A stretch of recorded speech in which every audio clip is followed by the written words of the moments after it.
Hello and welcome to another edition of Choose to Challenge. I am Luana Bradford with the Bradford Group and principal of the Bradford Group Consulting. And I'm so excited to be coming to you during Financial Literacy Month for a very special Choose to Challenge episode.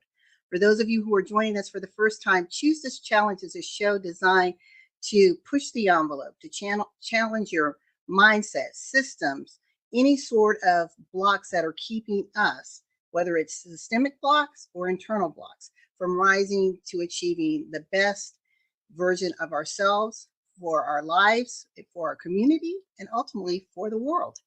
And I'm excited because we have a very special guest who will be coming on shortly, and her name is Burge Smith-Lyons with Essence of Being. And before I bring her on, I want to introduce you to her through her video. If you want to make a difference in the world and learn how to be a conscious, courageous leader, join Burge Smith-Lyons, CEO and founder of Essence of Being, Inc. I'm Burge Smith-Lyons, and I'm the founder and CEO of Essence of Being and the Healing Forest Foundation. Global leader, trainer, author, and facilitator of empowerment and leadership. What we've been building over these last 25 years is a global movement of conscious leaders empowering others to create a win-win world. Burge and her Essence of Being programs allow the participants to feel more inspired and ready to create the win-win world. You take action anyway. That's courage. Commit to something even though you doubt it, and take action anyway. Are you ready to take action? First of all, you have to have a desire in order to want to transform. Something's maybe not exactly the way you want it in your life, in your business, in your relationship, in your purpose. She is extraordinary, beyond most of the speakers that you will see. Burge kind of walks on water because she's always able to get to the heart of everything. Met Burge and I was just blown away. But sometimes you have to trust just a little bit in order to cooperate. How many of you have lost trust? Yeah. Okay, well, we'll help you get it back. Maybe they've lost faith in others or themselves. Sometimes you just have to get back to the roots and say, I matter, I'm important, and I make a difference. They can go out and be the best they can be, to be the conscious leaders that they know that they are. If you want to change your life, and if you want to make a difference in this world and you know that you matter, then come play with us in our sandbox of Essence of Being. For continued success in business, relationships, and expanding your purpose, contact Burge at burgesmithlyons.com and essenceofbeing.com. Join us at Essence of Being and the Conscious Leadership Academy. Welcome. How's it going, Burge? Wow. I was looking at myself on the video going, I've changed from 5 years ago. Oh, I'm doing great. You're still the amazing Burge. Thank you. It's so funny how we date ourselves with all of that, right? Well, it just shows how seasoned we are in our life experiences. Yes, we have you and I are going into our crone. We're in our crone energy of seasoned. I love the way little salt, little pepper. We're ready to go. Exactly. Well, Burge, the one thing that was real important because it's Financial Literacy Month, it's real important for me to have you on this platform. This isn't the first time that you've been a part of my shows, but I wanted us to take a different spin in really challenging how we look at our lives financially, especially women, because today we know there's a financial crisis facing women. It's nothing new, but now the new term is called she-cession, because the pending recession is going to have a disproportionate impact on women. And we look at what's happened with the pandemic, and most women have been sandwiched, the sandwich generation, taking care of the children, taking care of aging parents, or having to come off the job because we were in industries that were largely impacted by the closure due to the pandemic. But before we get into this rich discussion, I want to start off with once upon a time. And I'm going to turn it over to you to share as much of your story that you wish to share about why is it that financial security is so important to you? Okay, well, that's a great question. I mean, for me, again, my story is not long ago. I guess it is long ago in some terms, but I was bankrupt. I had lost everything. I had gotten divorced. I'd lost my business, my house. All I had left was a car that had a broken door and no lights on it. And I had a 2.5-year-old son. So I was a single mom all of a sudden. And so I had a business and I was doing a lot of things, and I was teaching workshops, believe it or not, back then, because it's now almost 40 years I've been doing this. And what happened was I kept asking God, why is this happening to me? You know, I'm a good person. I'm living in a van down by the river, kind of a feeling, you know. It was like I had to depend on my friends and people to help me. And I felt like an imposter. Now, maybe you have felt like that, or some of the listeners have felt like they're an imposter, or they don't know what they're going to do, where they're going to go, how they're going to make it in the world. And I'm telling you all of this because what's happened from that, I didn't give up on myself, and I surrounded myself with people of like mind and people that could uplift me and empower me and remind me of really how important I was and is and am. And I basically now I have millions in assets. I've been on 6 continents teaching thousands of people around the world. I work with children, adults, companies, men, women, do a lot of women stuff for sure. And I've been married now. We're going on our 25th anniversary now. So I tell you all of this because no matter where you are in your quest for prosperity, no matter where you are and, oh my gosh, how am I going to survive now? There is hope, and there is a way, and there is intention. And it's really important to me to share that story and where I've evolved and what I've done. I built a school in Africa now. I mean, I'm able to give back from being able to, I lost everything. And the empowerment that you get from that, I now know that no matter what happens, pandemic, no matter what happens to us, if we have the right belief in ourselves, and if we get our head right, okay, and surround ourselves with uplifting types of people or like-minded people that can support us instead of keep tearing us down, then it really supports our growth and our empowerment. We really are creating conscious leaders, empowering others to create that win-win world. It's very important to me, and it's been my life mission and my life purpose. So that's my story in a nutshell. No, I love that, because very often, and I'm certain you see this, people will see you where you are, right? And they're like, well, that's easy for you to say. And our story is so important so people can know that, yes, I am here, but there are some bumps and bruises along the way, some tsunamis and hurricanes I had to get through.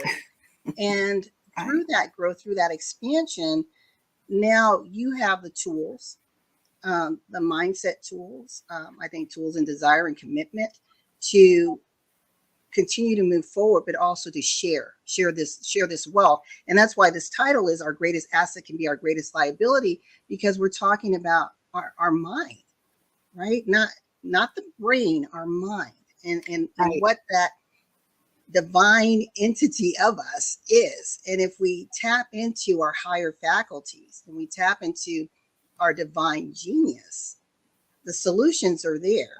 And if it's not within us, God will bring to us what we need, right? Right. And it's really important to understand that I call it our bubble talk. It's our subconscious beliefs that keep us from getting what we want. It's like that little bubble above our head that you see in a cartoon character. It's what we're thinking. And these beliefs, we might be saying something else, like I really want to, I want to be rich, or I want to have happiness, or we say things out loud. But our bubble talk, that unconscious or subconscious belief that's running us, it's not aligned with our conscious thought. And so why I delve into that part is because that's what's really running the bus. And they've proven in quantum physics now that there's 40,000 unconscious or subconscious beliefs to one conscious thought. And if that's really true, how important is it for us to know what our beliefs are? And it's not, I don't think it's just mindset. It's really more about your belief in yourself, because you could do affirmations all day long. And of course I give out affirmations. I have all of those things that work for people, but sometimes they may not work as fast as you want it, or maybe it doesn't come the same way, or you think it's going to be a certain way or a certain time, and it doesn't happen that way. But don't give up. My message is don't give up. And to support, get into a community of people, or watch who you're playing with, because if they're tearing you down all the time, then sometimes it's difficult to get back up. When you're talking about our belief, how can someone get there? So, I mean, you came from a very dark space. So what was it that, I guess, kept you hopeful? Or did you go into that depressed, woe is me? Oh, sure. No one loves me. And then what was that ignited that shift in you to say, I can do this? Oh, sure. And here's a little secret. I feel like no matter how, quote, successful any of us become, there could be a propensity or a tendency based on evidence that we have right in front of us to certainly bring us to a point of being depressed or upset or frustrated or sad and all of those things. It's just a matter of, if you don't have the tools to pull you out of it in a way that is embodied. In other words, I've been doing it for so long. Like I said, we're old. I'm old. And I've been doing this for so long that it's a tools. There's a tool bag that I have. And I feel, again, like the key really is we're not alone. The key for me is how I got out of moving toward into that dark place of what do people call it? The dark night of the soul. You know, I had to surround myself with people to remind me of how magnificent I really am, especially when I doubt it. And to have the courage, and women, I feel, want to these days, to display courage. It comes from the French word le coeur, the heart. And courage to me means you have a commitment. You commit to something that you really want to have in your life, and a desire, even though you have doubts, because the doubts come up no matter who we are, no matter what we do, no matter how successful we are. A doubt will come up more than likely somewhere in our life again. And yet we take action anyway. So for me, the formula is commit to something you really desire to have. Don't give up.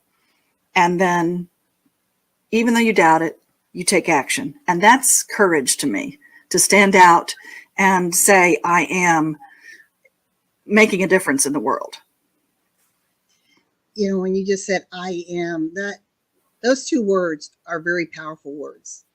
If you can really wrap yourself around it and feel the power in the expression I am, and then followed by whatever positive state that you want to be. And I love the name of your company is Essence of Being.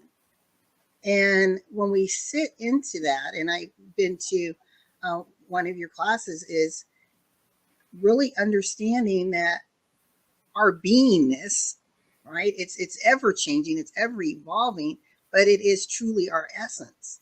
And if we can, and this is my interpretation, if we can embrace that, then life doesn't just happen to us. We start to influence it. We become the shift shapers in life, right? Yes, absolutely. And it's that whole thing about taking personal responsibility. And I know that for some people, responsibility is a bad word. And in the context that I want us to hold it in is it's that how we respond to life determines the quality of our life. And if we're always in reaction, meaning what I call below the line behavior, which is when we're blaming other people, or we're blaming the government, we're blaming each other, or we're shaming ourselves saying, I should have known better. Why did I let this happen to me? All of those things. Or even if we make justifications, that's another way of nothing changes. We justify why we're in this position we're in, but nothing really shifts. on a cellular or visceral level, because we're still kind of below the line, not taking our part in it, our part of that responsibility. And that's freedom to me. When I say I'm responsible, meaning that I am only responsible for my thoughts, my beliefs, and my actions. And I am not responsible for anybody else's. Okay. And I want you to hold right there, because I want to, since this choose a challenge, I want to throw this out. yeah, I know someone is listening and saying, okay, that sounds nice, Burge, but you don't understand. I was doing well before the pandemic. I was working in the hospitality industry. It closed down. I had no means of income other than the little stimulus money that I received. My husband left me, and I have 2 children. now what? Right. Now what do I do? Well, so yes, and it's easy. It's so easy to look at our life choices and to look at things in our life and say, well, it wasn't my fault. But see what happens when you set yourself up and of course, the evidence is overwhelming at times.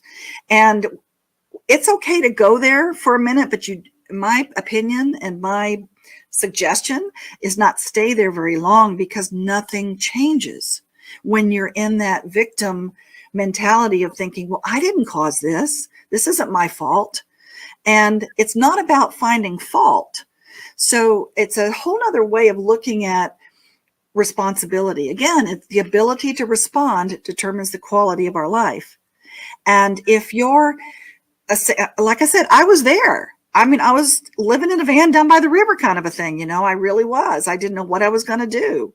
And what I ended up having to do is I gave my way to prosperity. That's a whole nother conversation on how to give and receive, and that receiving is giving and giving is receiving, and it's the same energy. However, we have to be open to receiving. And I think we as women oftentimes are givers, and we forget about the other part. We forget about opening up to the universe or opening up to others and opening up and saying, I choose to receive and I deserve it. And it may come in totally different ways than we think it's supposed to come. But as long as we're opening up to allowing ourselves to receive, we're actually giving something back at the same time. So it's a whole nother way of looking at how things work in the universe. In my world anyway, receiving and giving is the same energy. And I can give you an example if you like. Yes. So it's like a little baby, right? We look at the babies. We're like, you're so cute. You're such a cute little baby. So we're loving the baby. We're loving the baby. And we're giving love to the baby, right? What does the baby do? It receives. It just goes, it receives. And when the baby receives that love, it gives something back to us. It warms our heart. There's a connection. It is the same energy. It's a loop. It's a cycle. And if we cut it off anywhere in there, okay, it stops. And guess what? We were all babies. This is an innate experience. We've all been babies. So what the heck happened to us, right? So we learned through our life, perhaps, that there are transactional things going on. Like if I allow someone to do something for me, then I owe them. Or there are strings attached if someone gives me something. Or I'm not good enough. I should do it on my own. So I don't deserve it. I have to work for it and not just allow it.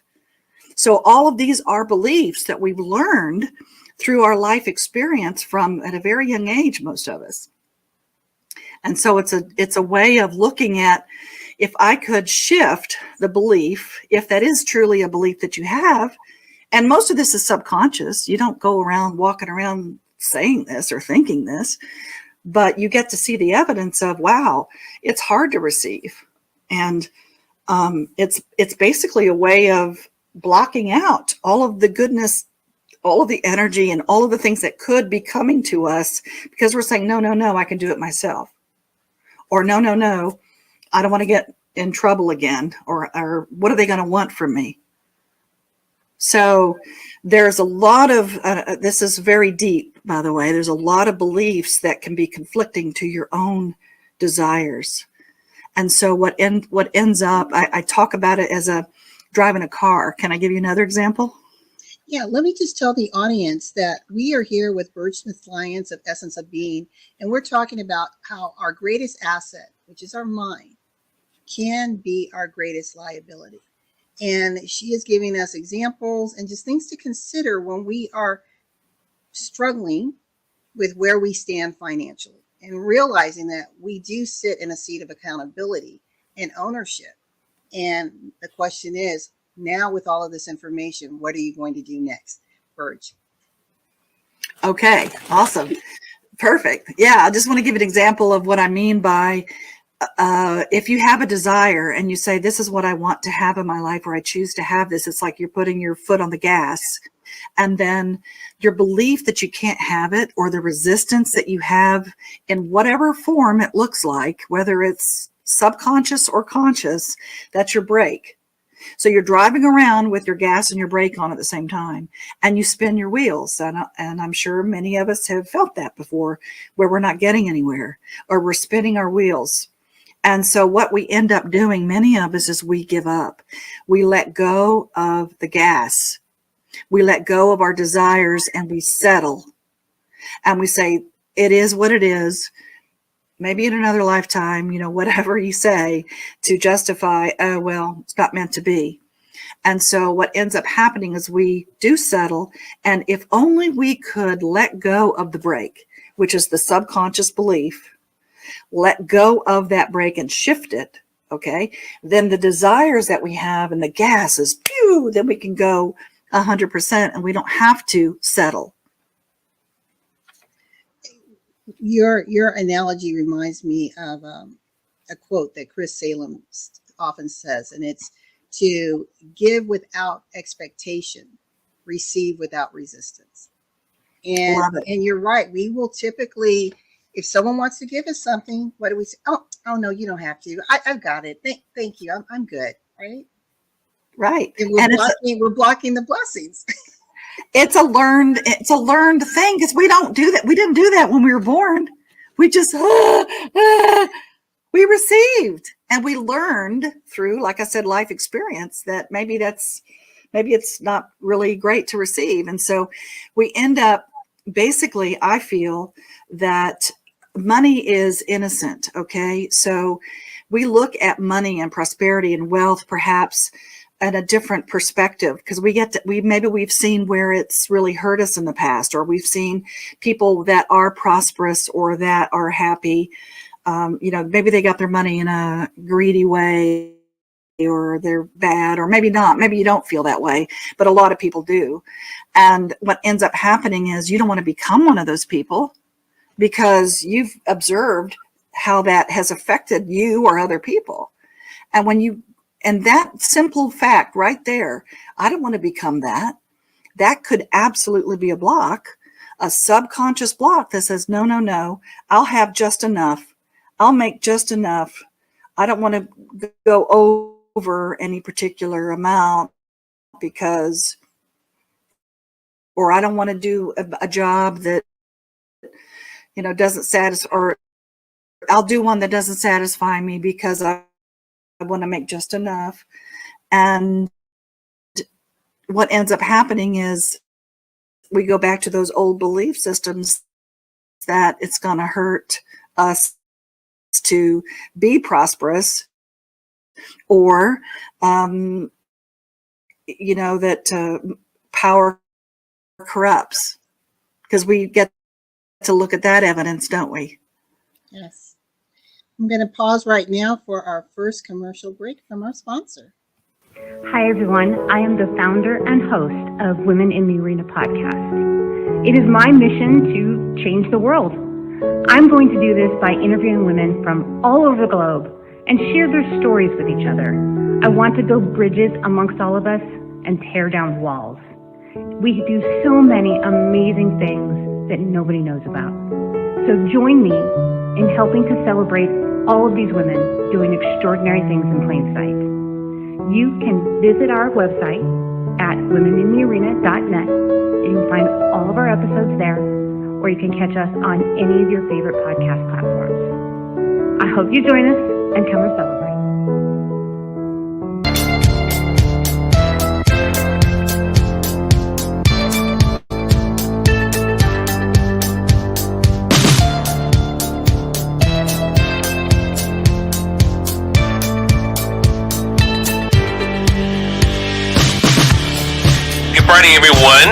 Your real worth isn't defined by your net worth. What makes you valuable is how you use what you have been given. All of us have gifts. Make sure you're making the most of yours. Have an amazing Friday.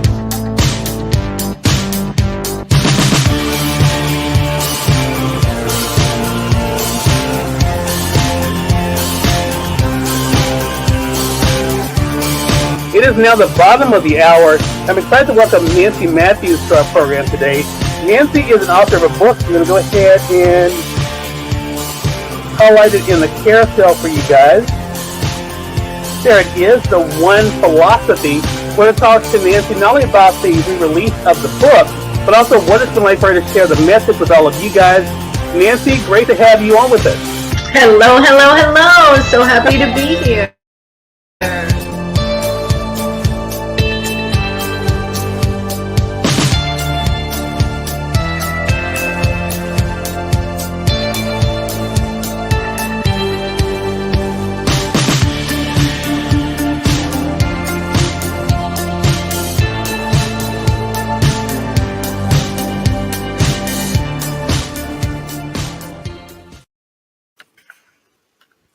All right.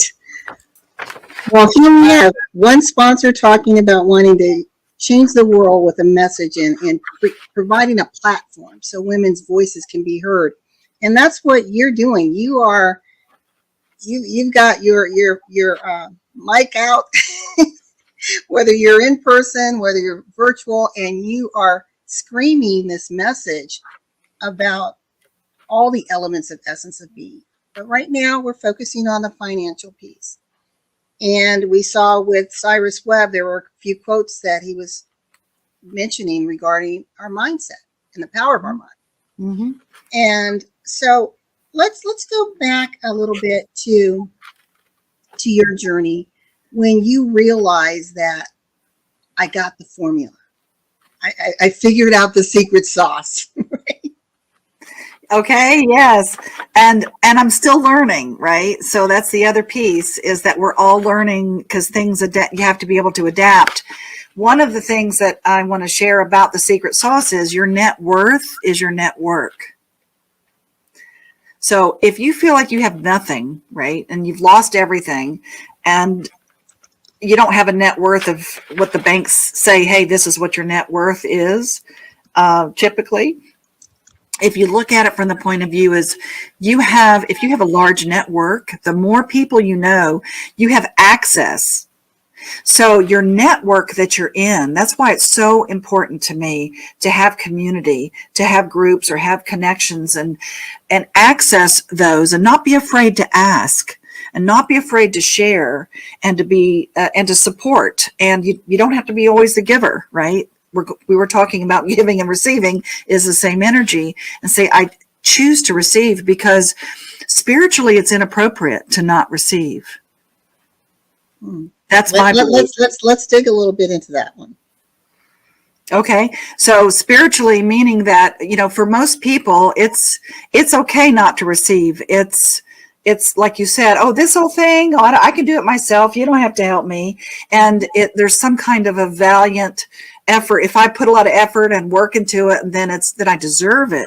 What if we deserve just because we exist? What if we could allow things in our life without any strings attached? What if we could receive all good gifts from everywhere because we deserve it, just because we are here? And you don't have to put any kind of effort into deserving. What if? And so what ends up happening if you do that, a lot of times, again, people get bogged down in the how-tos. How do I do this? Because I have to trust and allow. And that's one of my sayings that I always tell people is trust and allow and don't ask how. But a lot of people want to know how. How do I do it? And spiritually, for me, it's just inappropriate not to receive, because if you don't have receivers, there's no givers. So why not be both? And the minute you receive, you're giving. If you look at it that way, the minute you receive, you're giving something back by, just like you do with the baby. you're giving something back to that other person, to that other energy, to whatever it is, to say thank you. And when you say thank you to when someone gives you something, it gives them a gift. And it is the flow. Because like I said, if you block it anywhere in there, it's blocked. And if you feel guilty about it, Miss Luana, that's my other piece about financial freedom and the secret sauce. If you feel guilty anywhere along the way about I shoulda, I woulda, I coulda, all those words, basically what you're doing is you're demanding punishment. Because when you're guilty in a courtroom, you get punished. So on a subconscious level, either you self-sabotage yourself or you attract things to you to punish you. Because how powerful we really are in our vibrations and our thoughts, because thoughts do have vibrations. They've proven that now. We've been doing this for 40, 50 years, but they've actually proven this now. And so if we're feeling guilty about anything, we are going to set ourselves up. That's how we are in control of it. We will set ourselves up to get punished, whether it's through self-sabotage or not. And so the opposite of guilt is what? What is it? You're either guilty or you're innocent. Yes. Yes. Yes. And so the innocence is so important for us to tap into, I feel, in who we are. We are innocent, even though we may feel like there's things we've done in the past or there's things that, maybe weren't the best. But the key is the essence of who we are. We are innocent beings here. And the more we can tap into that innocence, because we weren't, we were born innocent, weren't we? Yes. So that innocence is there, and it's finding that innocence, because money is innocent. Money is just a tool. It's just a tool that we use. And people project a lot of things onto money and prosperity and wealth. And so I have a little exercise we can do for you to find out what your belief systems could be blocking you from your financial freedom. And I have a couple of tools for us to use as well that I can offer too. So you just tell me how you want to do that. Yes. So I'm going to ask you another question, and then I'll take myself down, and you can take us through the exercise. Oh, okay. You don't have to go down. I can stay with you. Yeah, you can stay with me. Stay with me. I think you've done one of these before, but it's an exercise, and then I can give you some tools that something that you can practice every day. So here's a question, and I think I know the answer. What would you say to that person who has attracted, let's say, that dream job, and then they lose it? Or, they've attracted the income that they want, but money just doesn't stay. They have the inability to manage their finances. What would you say to that person, and how does your belief system or those subconscious beliefs impact that? So that's the whole point, is if you find you have a pattern, okay, let's say that you've lost your job and that you get just enough and then you lose it, or you make it and then you lose it and you make it. So there's a pattern there. Then that's a clue that there's something subconsciously that you are attracting that keeps creating the same thing.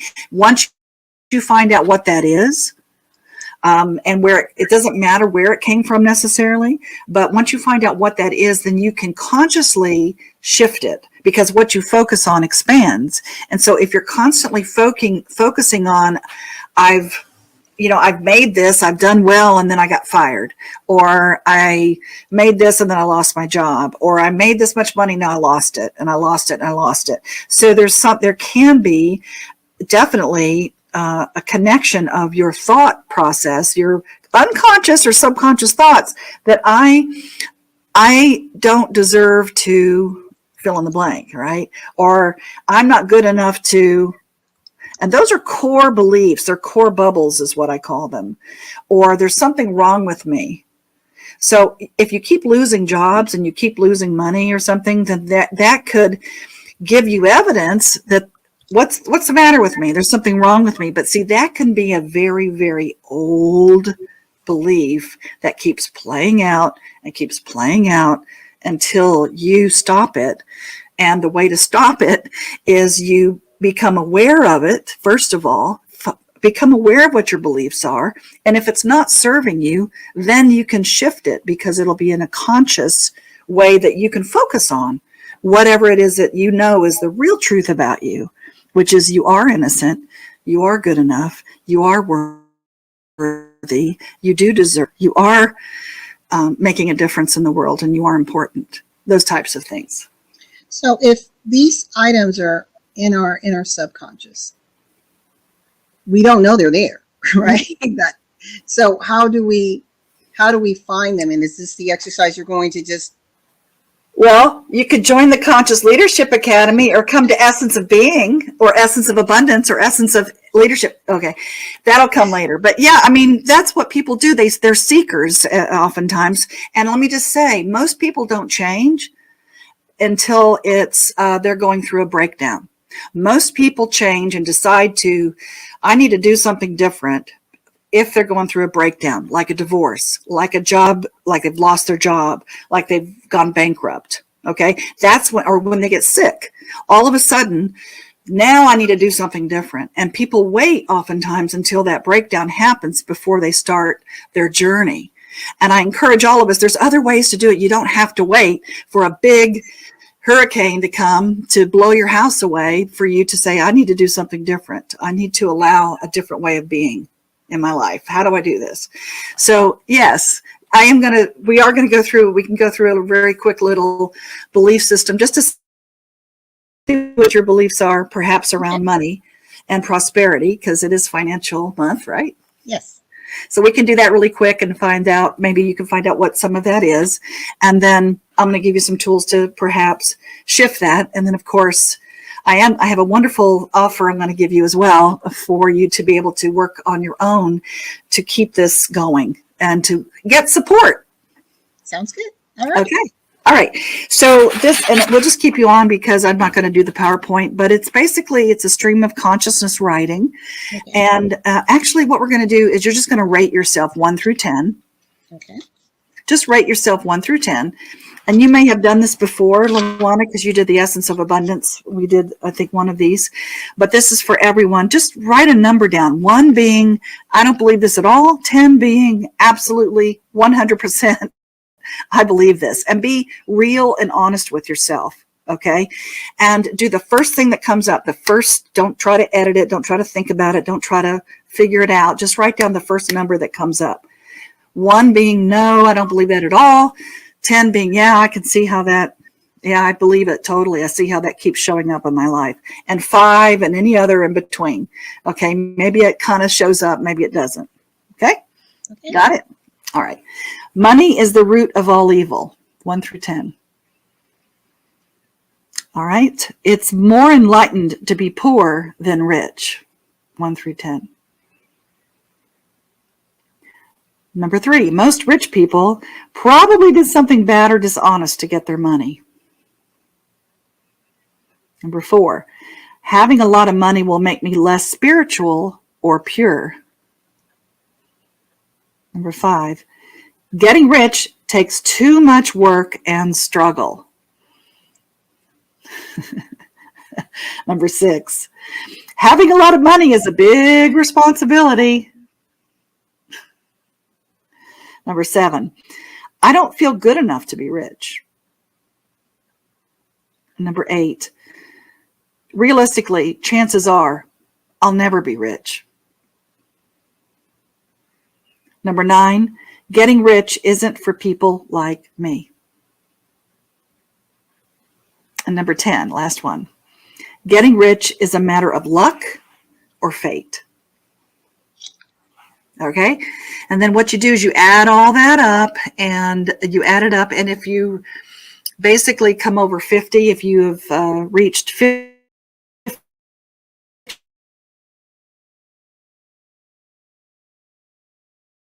gone through this before, Luana, so you probably don't have a lot of 10s there, but I would look at which one did I have the most on? Did I have a 5, anything 5 and over? You want to look at those particular belief systems. Did you have any of them that were 5 or over? What did you say for number 6? Number 6, having a lot of money is a big responsibility. That's a big one for a lot of us. Yeah. So I'll just say that normally, a lot of people, I do know a lot of people have that belief about, if I have a lot of money, it's a big responsibility, or getting rich takes too much work and struggle. That's usually pretty high for a lot of people. And if that is a belief, that's just an automatic thought and a belief that we have from our evidence of being alive, then we say to ourselves, well, I don't want it. If I just have enough, or I don't have too much, then I can enjoy my life.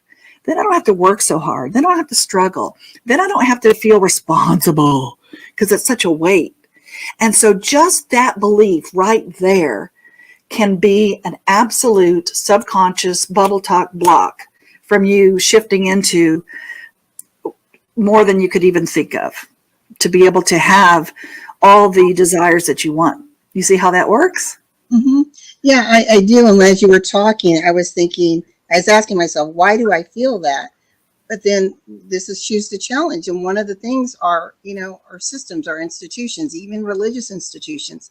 And one of the things I heard growing up is, to whom much is given, much is required. Right? Say that one again. Say that one more time.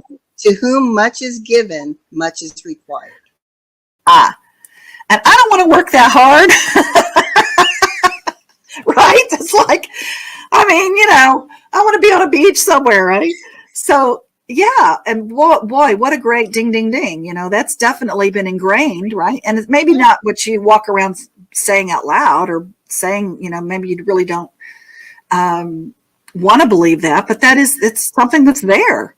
It's been there. And so that is definitely something you can shift, and saying, what would be an affirmation, and a different affirmation for being responsible. The more I give, the more I receive. The more I receive, the more I give. Yeah, that actually feels better. Yes, it feels better. So those are affirmations, little, I call them little lies you tell yourself until they become true, just as a joke. But however, it's basically saying, look, I know that, I'm aware of that now. Wow, it's in my face. I see it. I can see how that can affect how much wealth I can have in my life. And I don't want to work that hard. So what if it can be easy? What if the responsibility is freedom instead of the weight? What if? And you play with that. You play with that belief a little bit, and you get to start noticing how it's shifted in your life, and to pay attention. Because if you're conscious, and that's why we have the Conscious Leadership Academy, because if you're conscious about money, you're conscious about your purpose, and conscious about relationships, and conscious about your communication style, and conscious about how you lead, and all the beliefs that you have, and you're paying attention to how it's shifted, then you can keep creating more and more and more of what you want. Does that make sense? Yeah, it makes total sense. I was thinking, one of the, with my company, the Bradford Group, we do mortgages, and our motto is making a difference. Well, before the crash, one of the things that we would pride ourselves in is we can do loans that no one else can do, right? Well, what does that mean? The hard, painstaking loans that we were able to do. And that was good to say that we could get it done, but the effort. And so when we survived 2007, 2008, I'm like, I'm not saying that anymore. Right? I want easy loans. I want where everything is in order. Right? And did it change? And did it change for you? Yes. Yeah. Yes. See how powerful you are. You're so, and it can be just like that, or maybe it takes a little bit, but the point is, don't give up on that, because you get to see your efforts. And I will say that a lot of people will spend money to avoid pain oftentimes as well, because if you're in a lot of pain, we use money and things to pacify us, and we think, what do we do, right? We go eat, or we go buy some new shoes, or if we get just upset about something, we want to go, I want to feel good, so oftentimes it's a habit that we utilize and use money that way as well. That we have to either, it helps pacify us, and we're not doing it in a conscious way because we're not conscious about where our money's going and how we're doing, how we're creating it. And the other part is if we're afraid to fail, then we already have, because failure is part of the process, isn't it? Failure is part of the success. And if I gave up on myself back then because I felt like I was a failure, the only failure, and you know this, is the failure to participate. That's the only failure. If you're not participating, then you're not creating. If you're not creating, you're not moving. And if you're not moving, you don't have an effect. Exactly. Right. So that I want to give everyone to understand that the only failure is the failure to participate, no matter where you are in your quest, if you've lost everything. And I gave my way to prosperity. And that's part of the tool I want to give you is the 4 buckets. Whenever you have, so no matter how much money you have, no matter if you've lost your job or whatever, your business, and you're a single mom going, how am I going to eat? All you have to do, it's a habit of allowing whatever comes to you, whatever income at all comes to you for whatever reason, put them into 4 different categories and 4 buckets. And if you make this habit and do this every time, it creates, it helps you to get out of wherever you are. That's what helped me. Okay? So you have 4 buckets. You give a little, you spend a little, you invest a little, and you save a little. Those 4 buckets. Give, spend, save, and invest. And I'm not going to go into spending. We know what that is. And investing means that you have your money work for you, no matter what it is, even if you put it into a fund or you put it into a drawer. Okay. This is what I'm going to use this money just to invest. An investment means it makes money for you. Your money is your employee, not the other way around. And then saving, okay, is a whole nother energy of just saving it so that you have legacy. And you never use your savings. You can use the interest, but never use your savings because it gives you a whole nother feeling of abundance. It's like, I have this, but I'm not going to use it. You can use the interest, and the other thing is, I know that people get into a bind. They think, well, I've got to use it. Well, you fill it back up as quickly as you can, but it's a habit. But the most important bucket is giving. Because the more you give, the more you receive, and the more you receive, the more you give. And that's how I got out of where I was, is I would give somebody $1, even if it's $1. It's something more than what they had. And it raised my level of appreciation. It raised my belief and my feeling of, oh, I did something good. Oh, I could support. I made a difference, and I appreciate myself. And so it really raised my level of appreciation for me. And what ended up happening, the more I did that, the more of that would come. And the more I kept doing that, the more I kept giving and receiving and giving and receiving, and it became a flow. And so those buckets are really important. Save, give, spend, and invest. Love it. That's one of the tools that I have for you. So and then we have below how people can contact you at burgesmithlyons.com or essenceofbeing.com to learn more about how to be a part of your community, the Leadership Academy or Conscious Leadership Academy. Yes. And all of its components. But I know that you wanted to talk a little bit about your authors, right? Yeah, I do. I have a special deal. Okay. for people out there. It's if you go to essenceofbeing.com/authentic-you, essenceofbeing.com/authentic-you, what you're going to receive, it's $47, okay? And what you're going to receive with that, you're going to get, it's a whole course that you can download, and it's 4 meditations, okay, that go into personal power, success, self-love, inner child. It also has another whole audio file for affirmations for prosperity. So you get 4 meditations, plus you get a whole like, I think it's 150 different affirmations that you practice, and you listen to it every day, and you say them out loud. You get that. You also get a play sheet around your beliefs. So it's a whole play sheet of an assessment and a questionnaire, and you get to discover more and more of those beliefs that we were talking about today, so that you can really dig deep in seeing and becoming more aware of it, so that you can change it and shift it. And you get another whole download of affirmations for loving yourself even more. So there's a lot there for you to becoming more of an authentic you. So I encourage you to do this, and it's something that you can keep utilizing and using as a tool that you can play with on an ongoing basis. Thank you so much. So go to essenceofbeing.com/authentic you for the $47 course. It seems to be packed with amazing resources so that you can elevate your life, your mindset to achieve and live the life that you desire and that you deserve, right, Burge? Yes, absolutely. And no one deserves it more than you, Miss Luana. Thank you so much for supporting all the people that you do in the world. And thank you and she's a giver, by the way, and she's helped us with our school in Africa and so many other things. And so I just honor you and thank you so much. Oh, thank you. And I got 2 letters from the children, so I haven't had a chance to read it yet. So I have to read it. Yeah, awesome. I'm excited. Awesome. Yeah, she's sponsoring like 12 kids there and building. It makes you feel good, right? The more I give, the more I receive, the more I receive, the more I give. Yeah. And I think what blew me away was when you sent me the video and the children were saying thank you. I was like, right?